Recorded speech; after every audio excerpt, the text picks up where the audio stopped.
দৃশ্য থেকে মহান আল্লাহর ঘোষণা এলো, হে আমার হাবিব, আমি আমার ফরজ ধার্য করলাম এবং আমার বান্দাদের ওপর বোঝা হালকা করে দিলাম। সংখ্যায় এই নামাজ 5 ওয়াক্ত, কিন্তু আপনার যে উম্মত এই 5 ওয়াক্ত নামাজ নিষ্ঠার সাথে আদায় করবে, আমি তাকে 50 ওয়াক্ত নামাজেরই সওয়াব দান করব।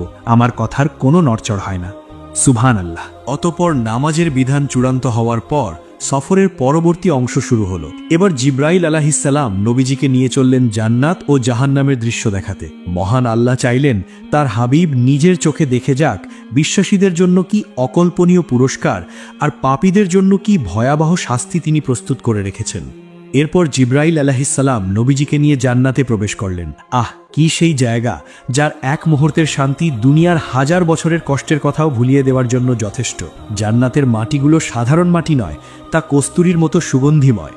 সেখানকার পাথরগুলো সাধারণ পাথর নয়, বরং লুলু ও মুক্তা দিয়ে তৈরি। সেখানে এক বিশেষ নহর প্রবাহমান, যার 2 তীরে মণিমুক্তার তৈরি তাঁবু সাজানো। জিব্রাইল আলাইহিসসালাম তখন নবীজিকে বললেন, ইয়া রাসূলুল্লাহ,